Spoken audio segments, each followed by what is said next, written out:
वो कितना helpless feel कर रही होगी जब उसे कोई सुनने वाला नहीं था। जब उसे सबसे ज़्यादा किसी की मदद की ज़रूरत थी तो कोई उसकी मदद के लिए प्रेजेंट नहीं था।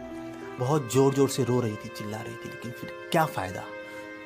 अब पछताने का कोई फ़ायदा तो था नहीं। कितने सारे केसेस हैं जो एडजस्टमेंट के नाम पे बाहर ही नहीं आते हैं जब तक कुछ ऐसी बड़ी अनहोनी ना हो जाए। ये बॉडी के पार्ट्स उसी लड़की के थे।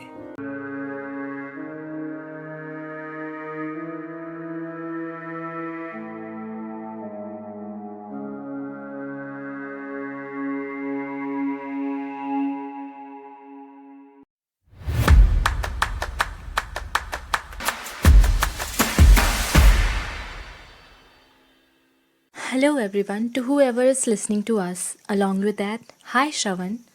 Today we are going to talk about women empowerment. So Shravan, I wanted to ask you, what do you understand by women empowerment? और आपके दिमाग में ऐसी पहली क्या चीज़ आती है जब हम वुमेन एम्पावरमेंट के बारे में बात करते हैं? सीबी मैं यहाँ पे अपना एक पर्सनल एक्सपीरियंस शेयर करना चाहता हूँ। ये जो वर्ड है ना, वुमेन एम्पावरमेंट, ये वर्ड हम सब बचपन से सुनते आ रहे हैं, लेकिन इसका सही मायने में मतलब मैं तब समझा जब मैंने अपने आंखों के सामने एक बहुत ही दर्दनाक घटना देखा। एक ऐसा इंसिडेंट जिसके बाद से वुमेन एम्पावरमेंट का सही मायने में क्या मतलब है, इसकी गहराई को मैं समझने लगा। ये इंसिडेंट मेरे घर से लगभग 10 या 12 किलोमीटर दूर का है। एक लड़की थी, बहुत ही गरीब घर से थी। उसके घर वालों ने उसका शादी करा दिया, अरेंज मैरिज करा दिया। जिस लड़के से उसका शादी हुआ वो लड़का बहुत ड्रिंक करता था, ठीक है। शादी के बाद वो ड्रिंक करके आता था, रात को अपने वाइफ को पीटता था, एब्यूज करता था, टॉर्चर करता था। पहले तो लड़की ने काफ़ी दिनों तक सब कुछ सहा, लेकिन जब पहली बार वो ससुराल से अपने मायके गई तो ये सब कुछ उसने अपने माँ बाप को बताया कि जिससे मेरी शादी हुई है वो मुझे पीटता है, टॉर्चर करता है, एब्यूज करता है, मैं थक गई हूँ। लेकिन समाज का डर था या पता नहीं क्या था, उसके माँ बाप ने उसे समझा कर कि देखो बेटी, लड़कियों को थोड़ा सा एडजस्ट करना पड़ता है, चीज़ें ठीक हो जाएंगी, थोड़ा सा टाइम दो, सब ठीक हो जाएगा। ये समझा कर लड़की को वापस ससुराल भेज दिया।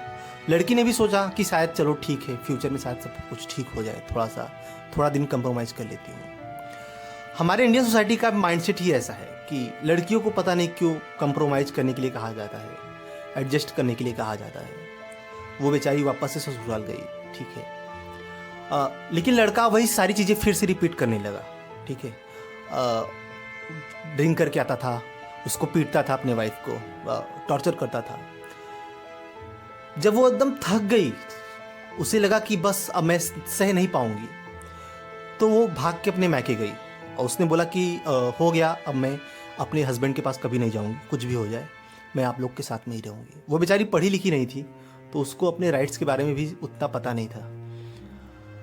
लेकिन उसकी माँ ने फिर से वापस से वही अगेन, शायद समाज का प्रेशर था या फिर क्या था पता नहीं, फिर से प्रेशर डालकर वापस फोर्स करके उसको उसके हस्बैंड के पास भेज दिया। वो लड़की एकदम थक चुकी थी। ससुराल में अगर वो अपने हस्बैंड के पास रहे तो वो उसे पीटेगा, टॉर्चर करेगा।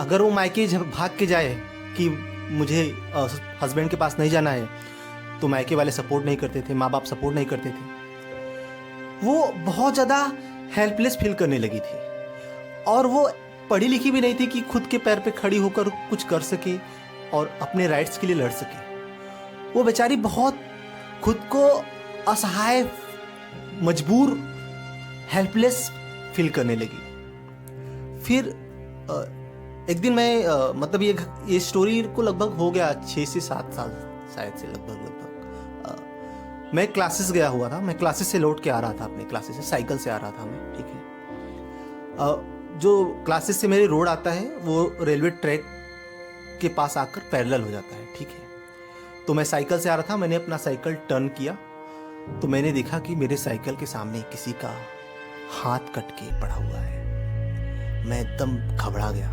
साइकिल का मैंने ब्रेक मारा और मैंने देखा थोड़ी दूरी पे दूसरा हाथ, कहीं पे पैर पड़ा हुआ है, कहीं पे सिर पड़ा हुआ है, ऐसे जगह जगह बॉडी बिखरे हुए हैं। ये बॉडी के पार्ट्स उसी लड़की के थे। वो बेचारी जब थक गई कि यार ससुराल में रह नहीं सकती क्योंकि इस तरह से दिल्ली में मुझे कोई पीटेगा, मैं कितना दिन सहोगी। मायके में जा नहीं सकती। वो समझ नहीं पाई कि मैं कहाँ जाऊँ। उसको कोई अपना ऐसा जगह नहीं दिखा जहाँ वो जा सके, जहाँ पे वो सुकून की ज़िंदगी रह सके। ससुराल में तो वो रह ही नहीं सकती थी और मायके वाले उसे रख ही नहीं रहे थे। फिर वो थक के, हार के, उसे लगा कि शायद ये दुनिया, ये लाइफ मेरे लिए है ही नहीं। सो उसने आकर रेलवे ट्रैक पे ट्रेन आ रहा था, उसके सामने कट गई। आसान नहीं होता है सुसाइड करना, आसान नहीं होता है। किसी लड़की के लिए सुसाइड करना आसान नहीं होता है। बहुत ही एक्सट्रीम लेवल से वो गुजर रही थी। अगर वो पढ़ी लिखी होती तो शायद ये सब नहीं होता, लेकिन वो पढ़ी लिखी भी नहीं थी ना, उसे कुछ समझ ही नहीं आ रहा था। बाद में ना वहाँ पे उसकी माँ आई, बहुत जोर जोर से रो रही थी, चिल्ला चिल्ला कर कह रही थी कि काश मैं समाज को, किसी भी चीज़ को पीछे छोड़कर अपनी बेटी को देखी होती। सिर्फ मैंने अपनी बेटी के बारे में सोचा होता तो शायद आज मेरी बेटी मेरे साथ होती। बहुत जोर जोर से रो रही थी, चिल्ला रही थी, लेकिन फिर क्या फ़ायदा। अब पछताने का कोई फ़ायदा तो था नहीं। ये एक ऐसा इंसिडेंट था जिसके बाद से ना मैं एकदम हादस में आ गया था। मतलब मेरे घर वाले भी घबरा गए थे कि इसको क्या हो गया है। 15-20 दिन तक लगभग मैं ना तो सो पा रहा था, ना मैं कुछ खा पा रहा था। बेचैनी था अंदर, पता नहीं कैसा एक दर्द था, एक अजीब सी फीलिंग थी यार। लेकिन इस इंसिडेंट के बाद मैं वुमेन एम्पावरमेंट, इस वर्ड को बहुत ज़्यादा सेंसिटिवली लेने लगा हूँ। श्रवण, अभी आपने जो बात हमसे शेयर की वो बहुत ही ज़्यादा सैड और डिप्रेसिंग है। हम सोच भी नहीं सकते कि उस लड़की के दिमाग में क्या चल रहा होगा कि उसे इतना बड़ा कदम उठाने की ज़रूरत पड़ी। वो किन थॉट से गुजर रही होगी उस वक्त जब उसने इतना बड़ा कदम अपनी खुद की लाइफ लेने का सोचा होगा। वो लड़की किस दौर से गुजर रही होगी जब उसे ये पता चला कि उसके खुद के पेरेंट्स तक उसका साथ नहीं दे रहे हैं। वो कितना हेल्पलेस फील कर रही होगी जब उसे कोई सुनने वाला नहीं था, जब उसे सबसे ज़्यादा किसी की मदद की ज़रूरत थी तो कोई उसकी मदद के लिए प्रेजेंट नहीं था। और कहीं ना कहीं आजकल की ये डार्क रियलिटी भी है, स्पेशली इन रूरल एरियाज़, कि लड़कियों को सप्रेस किया जाता है। एडजस्टमेंट के नाम पे सप्रेशन होता है उनका, उन्हें ओपिनियनेटेड नहीं बनाया जाता है। कितने सारे केसेस हैं जो एडजस्टमेंट के नाम पे बाहर ही नहीं आते हैं जब तक कुछ ऐसी बड़ी अनहोनी ना हो जाए। और ये सब का मेन रीज़न है lack of awareness and lack of education. क्योंकि लड़कियों की मैरिज को ज़्यादा प्रायोरिटी देते हुए हमेशा उनकी पढ़ाई को निगलेक्ट कर दिया जाता है। चाइल्डहुड से ही उनको ये बताया जाता है कि बेटा कभी भी आपकी शादी होती है तो आपका वो ही घर आपका अपना हो जाता है। ये नहीं बताया जाता कि अगर कुछ भी हो तो हम आपके साथ हैं, खड़े रहेंगे। बॉलीवुड में ऐसी मूवी भी बनी है अवेयरनेस फैलाने के लिए, जैसे कि थप्पड़, क्वीन, नीरजा, पिंक। थप्पड़ हमें ये बताता है कि एक थप्पड़ को हमें कभी भी नॉर्मलाइज नहीं करना चाहिए। यहीं से बड़े क्राइम की शुरुआत हो सकती है।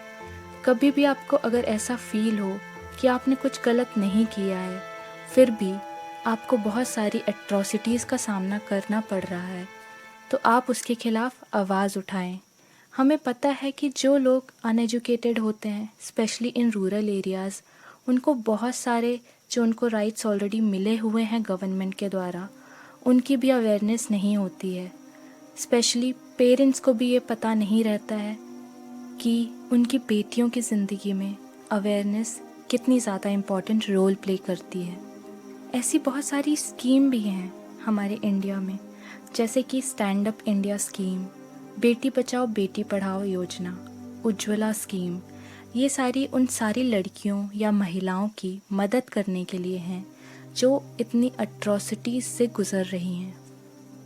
And lastly I would like to say कि marriage should not be about money.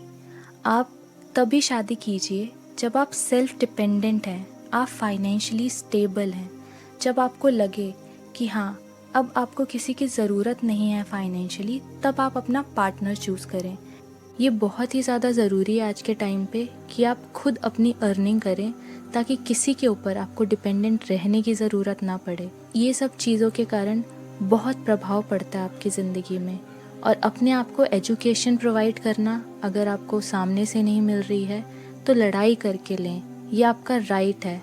Basic education and right to education every girl deserves, और ये हमारे कॉन्स्टिट्यूशन में भी मेंशन है।